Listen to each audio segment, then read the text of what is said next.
Good morning again to everyone, and first of all apologies from Dr. Johannes Ortner from Austria, who unfortunately, due to illness, cannot be here this morning as your moderator, and I've therefore been asked to replace him and moderate this interesting first historical session of our Congress.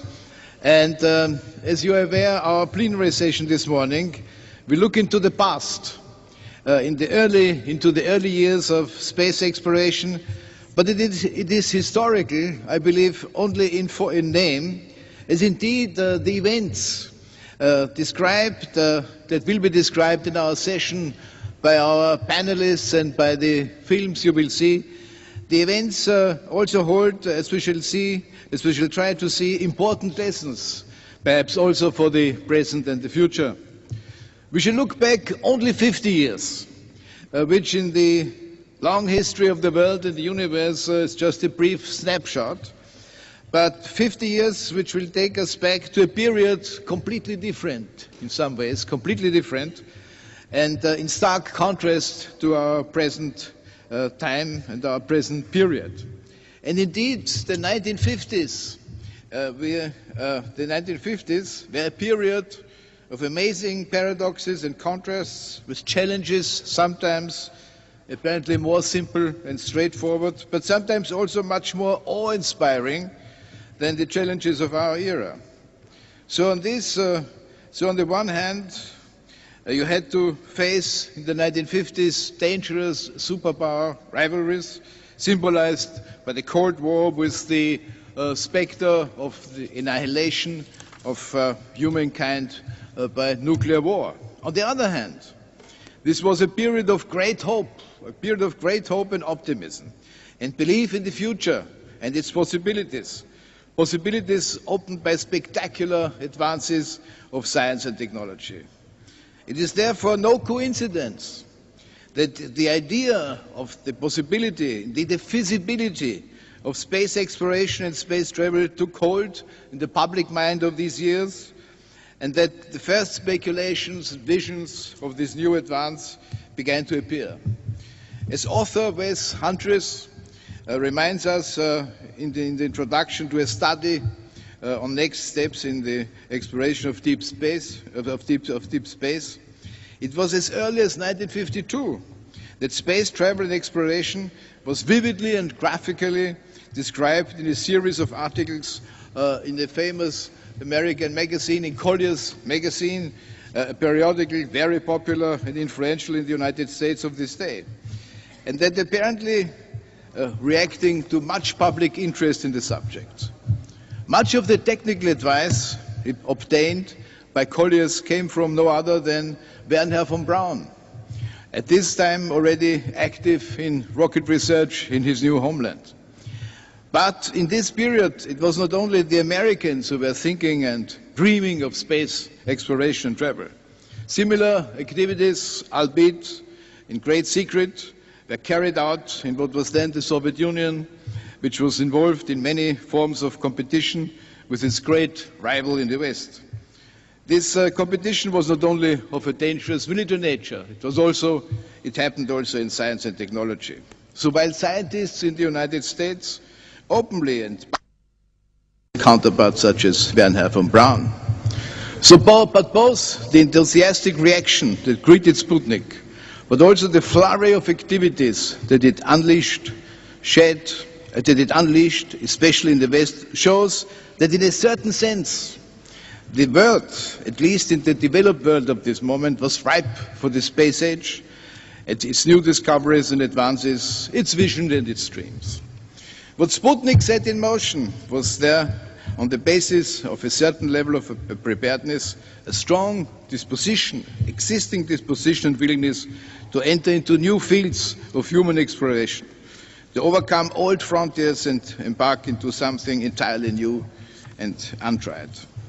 When we look back today, as we presently will, at such an exhilarating period of human history and human conquests, climaxing with our first landing on the moon, we shall perhaps have to ask ourselves, maybe we can do this morning, what it was that inspired our predecessors 50 years ago, and what it might take to embark once again on a second new space age, a space age of the 21st century. The answers to these questions will be provided, I trust, by our speakers, perhaps by some of our members here in the hall, some of which you will hear by video transmission. And these will not only be obvious questions like the one, why it was the USSR and not the US that produced the first man-made object. Other questions, much deeper, will have to be asked. And without further ado, let me now give the floor to the first of our speakers, Professor Siddiqui, who will give you the historical background to the appearance of the first man-made object in space, Sputnik. Professor Siddiqui.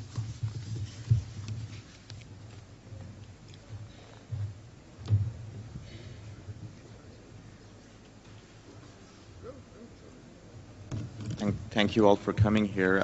Before I start, I'd like to thank all the organizers of this plenary for inviting me here. I'm very honored and happy to be here to talk a little bit about Sputnik.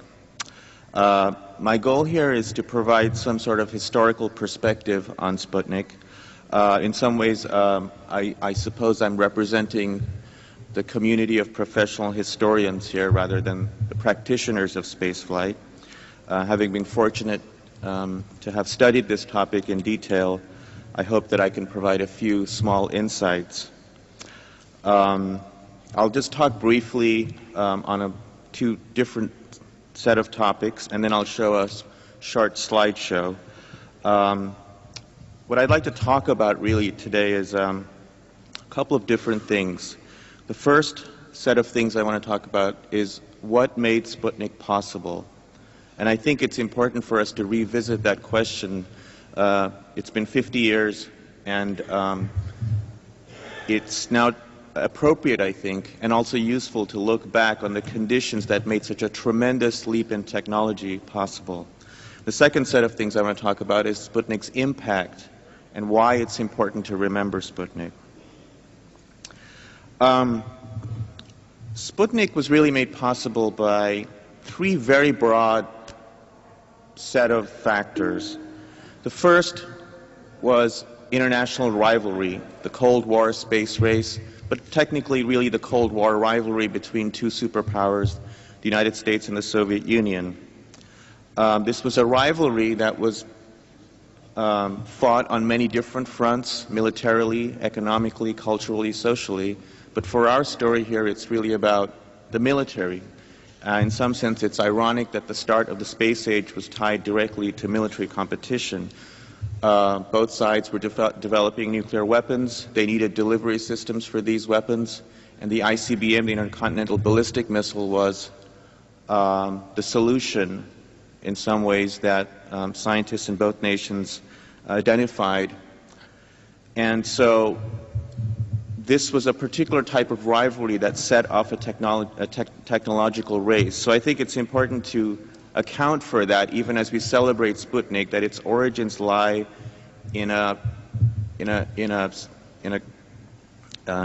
has roots in military rivalry and also economic, but largely military rivalry.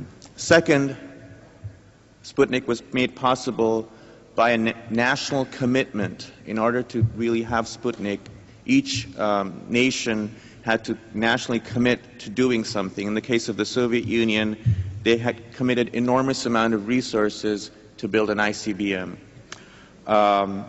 which we now call these huge state-sponsored projects, big science.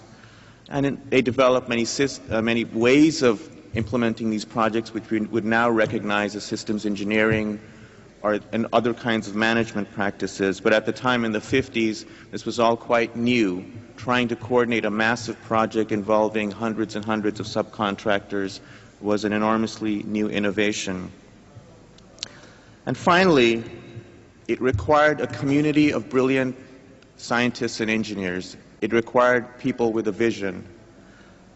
People like Sergei Pavlovich Korolev, who we heard about, the famous Soviet chief designer, but also other people, Mikhail Tikhonravov, Stislav Keldysh, and other major Soviet, Russian academics, scientists, and engineers who were not only brilliant, but they had a vision. They wanted to do something.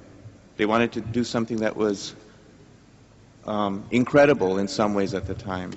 And many people doubted their vision, but they were persistent.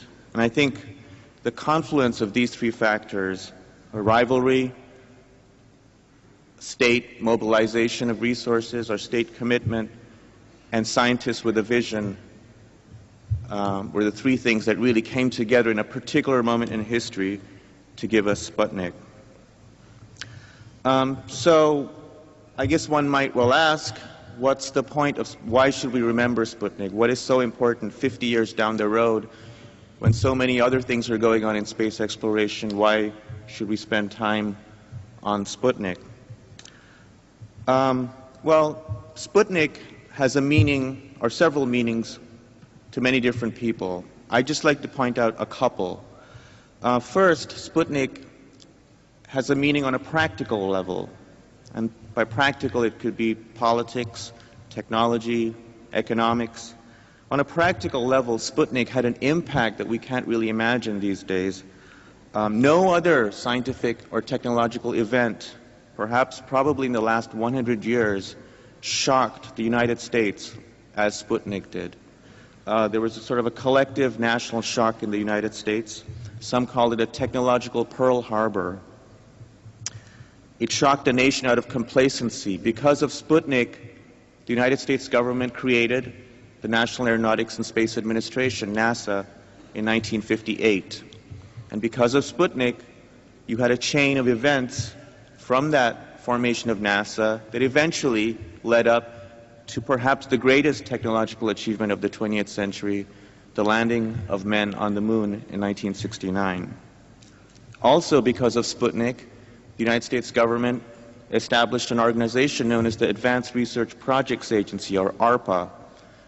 Maybe not many of you have heard of ARPA, but ARPA, which eventually became DARPA, was the creator of something called the ARPANET.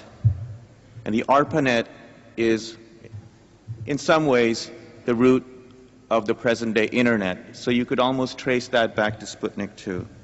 And finally, Sputnik also made the United States pour enormous amounts of money into education and science and engineering. So a whole generation of people who grew up in the 60s, who then went on to do really important things in the 70s and 80s, for example, in microcomputing, were really educated because of Sputnik.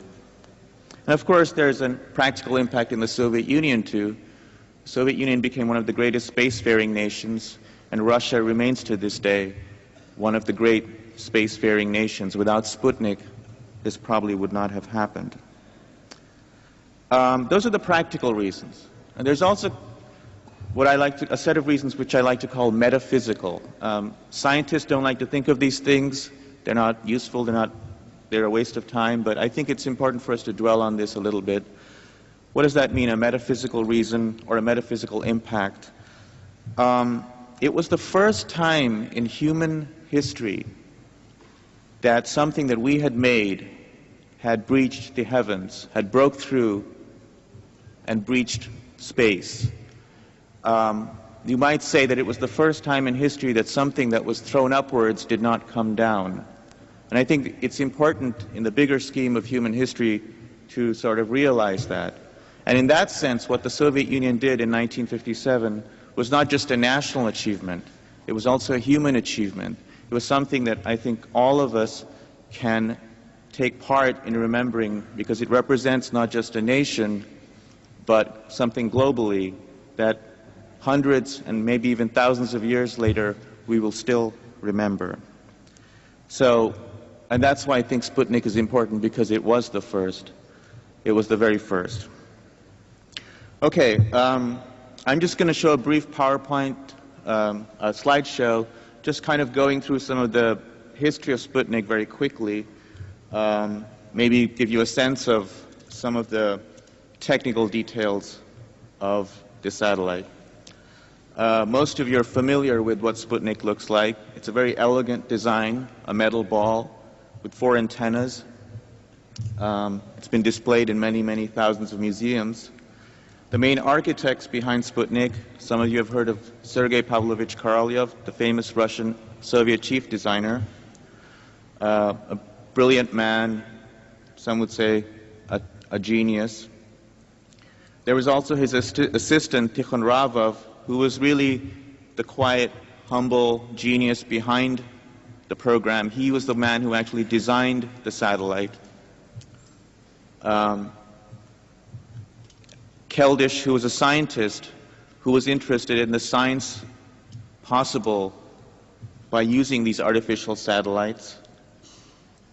And finally, you always need a bureaucrat for these things, and Ryabikov was the man who made the final decision.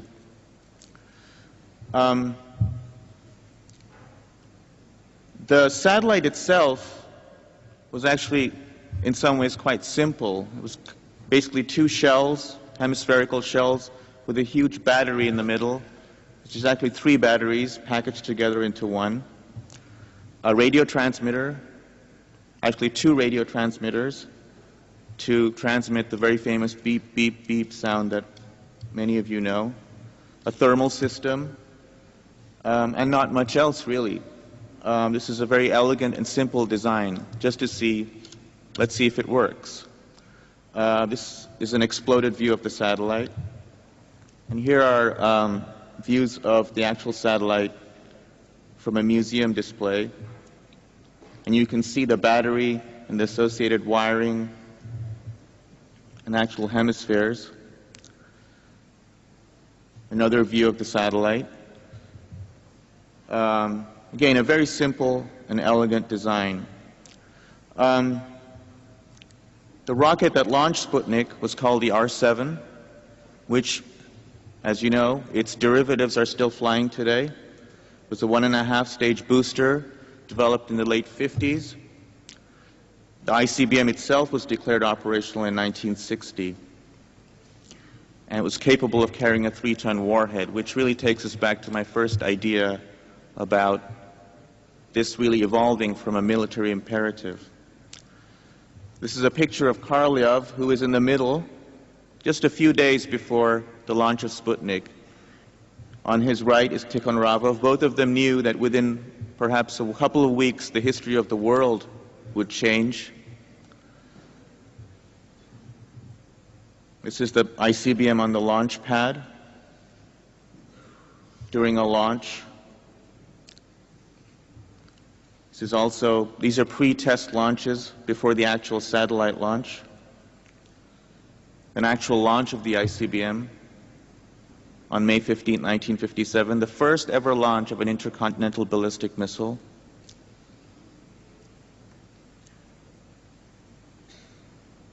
A technician assembling the Sputnik before delivery to the launch site, and the actual launch itself. Unfortunately, the only views of the launch we have are black and white images, which are stills from a movie camera. It was a night launch. It was launched just after midnight local time on October 4th, 1957. And you can see the actual rocket side by side. So I leave you with that and those thoughts, and why, in my opinion, this is an important anniversary for us to remember as we move ahead for the next 50 years of spaceflight. Thank you.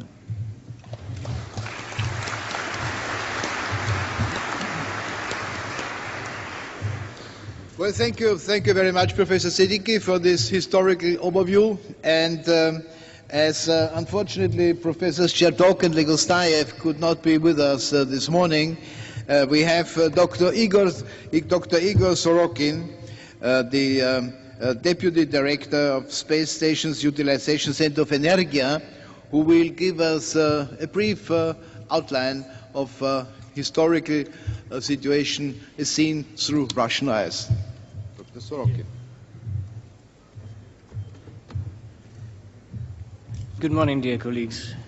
Unfortunately, I will have to repeat the word unfortunately. Unfortunately, neither Professor Chertok nor Professor Legostayev could not take part in the plenary on some reasons. I cannot replace them, it is clear.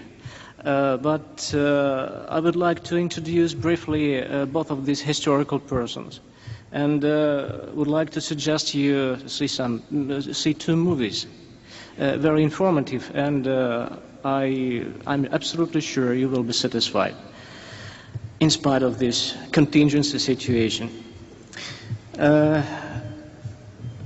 Well, as for Boris Chertok, he is the last member of Korolyov's team, living member. He is 96th now, and he's academician of Russian Academy of Sciences. Still work in Rocket and Space Corporation Energia, former OKB-1, who was founded by Sergei Korolyov. It is great that, and I would like to say thank you to Professor Siddiqui for a great introduction into the topic, and the movies will be a good continuation of this. Boris Chertok was a deputy of Sergei Korolyov on spacecraft and rockets' flight control systems. He was also responsible for the Sputnik 1 payload, radio transmitters, batteries, antennas. Victor Legostayev was also a member of the Sputnik 1 team, but a younger member. He was also a real participant of these historical events. So, let's see the movies. Each of them will take about 14 minutes. Thank you.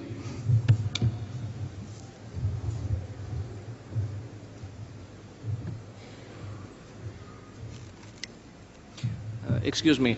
First movie is an interview of Professor Chertok recorded in March of this year. And the second one, a movie about historical events, Sputnik 1 development and launch. The name of the second one is The Road to the Stars is Open. It's words of Sergei Korolyov.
Уважаемые дамы и господа, все дамы, леди и джентльмены, дорогие коллеги, вероятно, я один из очень немногих оставшихся еще в живых свидетелей, участников и разработчиков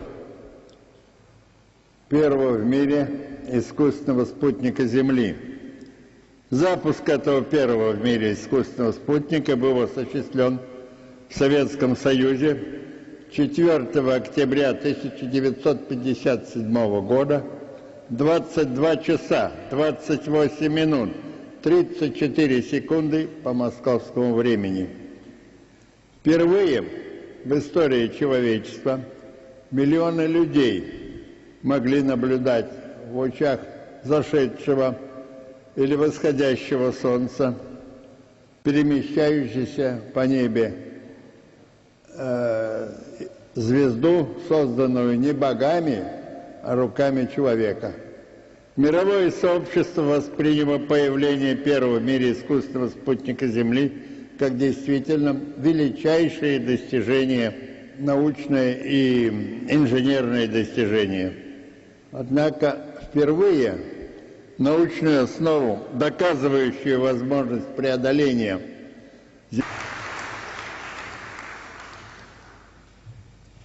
look into the past with this presentation by Professor Chertok. And to round up this morning's presentations, this historical overview, we should also look a little bit what Europe did at that time. The United States, the Soviet Union engaged in their competition in space, and we have Dr. Kreitzberg from the ESA head office, who will give us a short glance at Europe's position and Europe's situation at the time of Sputnik. Dr. Kreitzberg.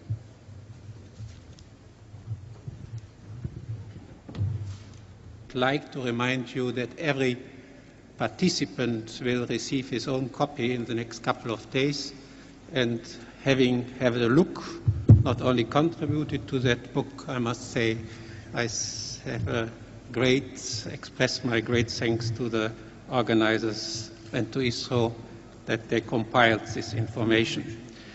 You have seen in the video, and I could not do it better, that Europe was, of course, involved in the development of space activities before the Sputnik area. And what was the situation in Europe after the Second World War? I think Europe was some kind of traumatized to continue activities which had led to that disaster, despite the technological developments, and the driver for this technological development have been out of question. And you have to understand that there were more or less no commercial activities in this area available. There have been research activities, of course, at university level, and these research activities has been conducted mostly in cooperation with those spacefaring nations which had already early possibilities before sending satellites to the space.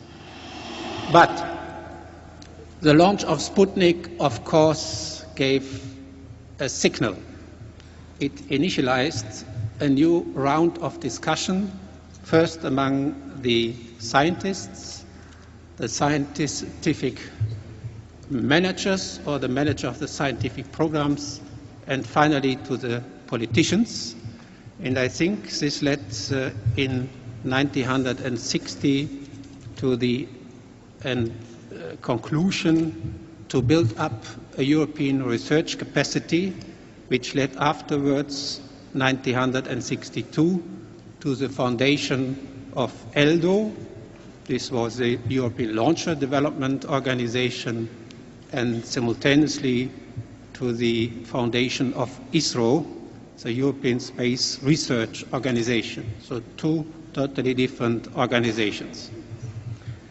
And I think this conception with the initiative of a couple of today's member states of ESA were the initial point, the initiative to come to activities and to understand how Europe may work together, how can Europe bring itself in this space business.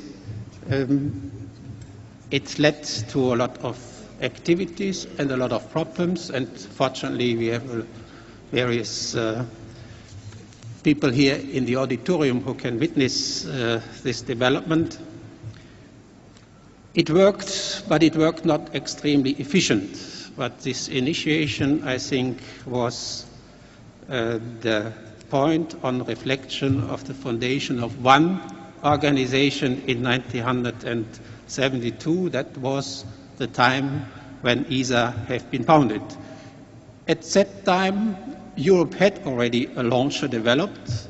There were already a successful launch of the first launchers with the first mission, but there were maybe other expectations, other needs, and especially a growing vision what Europe should do in space in competition or in co-opetition or in cooperation with the big two spacefaring nations, US and Russia at that time. The European way, stepping into that space business, is unique. And you have to understand this uniqueness from the history. So all what has been established in Europe has been founded, has been funded from civil resources. There was no engagement from the military side, which was a big driver in the other spacefaring nations. And only in later days, the military organizations in Europe came and took advantage of the developed technologies and the capabilities available, to make it very short. There is a second principle of the European activities in space. First, the scientific research is and remains the backbone of activities. Science is that field of activities where Europe is cooperating with more or less all spacefaring nations in the world. Science is the mandatory program.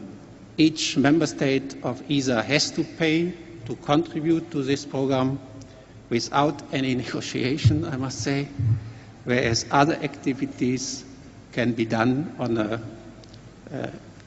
à la carte participation. The second point is that as soon as Europe started to enter the application fields, operators were founded. And this led very early, in 1975, only 2 years after the foundation of ESA, already to the first foundation of Eutelsat. Excuse me, please ask people to stay because we have an important information to Okay. give to them. So I was just informed you should stay. There is an important information by the organizers after I finish, and I promise you not longer than 2 minutes. So this introduction of operators very soon, so ESA did not keep his own operating activities. Eutelsat, Arianespace, EUMETSAT are examples. Galileo will follow, and other good examples are on the way. There is another principle which is important. Europe has always a dominant and important national interest in space, and this was and still remains a driver for the development of the European space program. Ariane would have never been developed if we would have not that huge interest of France in developing a launcher. The participation in ISS, the development of Space Lab, the development of Columbus would have never taken place if there would have been not that huge interest of the German side in human spaceflight. And there are other examples where we can follow. So the historical development is very clear, described in the book. I will not go to everything. What is important to understand that it's a totally different way of getting together, of working together, of building up a very successful space program, space activities, dealing meanwhile in all fields of space activities, science application, launcher infrastructure, technology development, and now in a new area also with integrated applications, so that different fields were combined. What is the perspective and what are the consequences if you combine the situation with the other states and the other spacefaring nations? I think Europe managed to develop a very competitive industrial capacity in space, own launch capabilities. It's not only Ariane, it's also Vega. We will fortunately launch the ATV, the Automatic Transfer Vehicle, next January. And this is leading to an increasing attention at the highest political level. That means the understanding in Europe is now that space activities have a political dimension, a strategic dimension, of course with science, a dimension of encouraging young people to enter the field, to learn about astronomy, and to develop also capabilities and skills in a permanent technology field, a technology challenge, the request to come forward with new solutions for problems we have to solve if we wish to continue. A last remark in that context, and maybe to underline this European way, is that Europe remains more or less a civil program, despite some military dependent activities are developing. Second, the leading edge is applications and return to the society besides science. I think Europe is leading the environmental research activities, has most of the capabilities in space and the best satellites and I think instruments to contribute to the global change problematic